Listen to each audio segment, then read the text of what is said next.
Būdami namie, kartais jaučiame tuštumą. Kyla vidiniai klausimai, kas aš? Aplinkos įtaka ir gimtoji vieta, Klaipėda, verčia mane apmąstyti, kas aš iš tiesų esu ir kaip aplinka veikia mano asmenybę. Klaipėda, mano gimtasis miestas, mane lydėjo nuo pat vaikystės.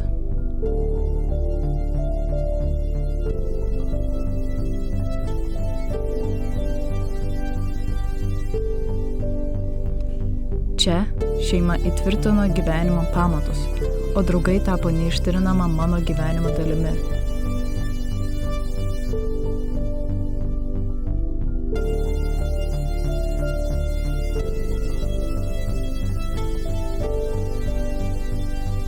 Meilė Klaipėdai yra gilus ryšys su savo gimtuoju kraštu, su jo unikalia istorija bei kultūra. Čia žmonės pildo mūsų šalies žemės savo prisiminimais, skirtingomis patirtimis, juokais ir istorijomis.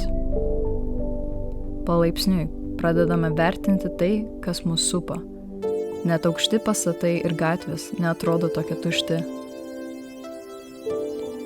Klaipėda mane sujungia su praeitimi ir dabartimi, su mano šeima, draugais ir mokslais, sukurdama neįkainamą gyvenimo vertybę – meilę gimtajai miestui. Mokykla formuoja tavo žinias, ugdo tavo įgūdžius bei formuoja tavo ateitį. Tačiau viskas yra tavo rankose, kaip išnaudosi laiką bei panaudosi įgytą žinias tobulėjimui.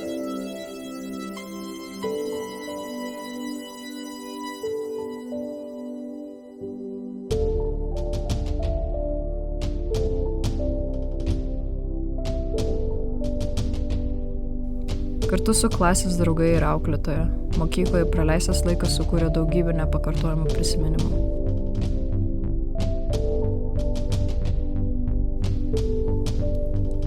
Miesto kultūra, gatvės ir pakrantės vaizdai – tai neatsiejama mano gyvenimo dalis, įsiminti kaip brangiausi turtai.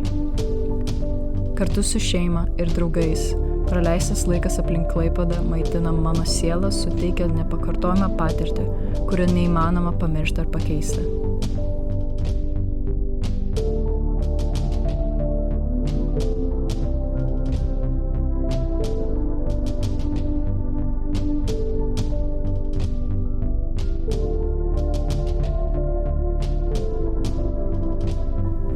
Tačiau kiekvienai istorijai ir kelioniai ateina pabaiga. Grįžtant atgal į tą patį kambarį, kuris buvo tuščias ir niūrus, supranti, kad jis pasikeitė. Jis nebe toks painus ir tuščias, jis tapo pilnas gyvenimo, praeities ir dabarties istorijų. Mano patirtis ir kelionės, mano prisiminimai ir išmintis – visa tai yra Klaipėda ir aš.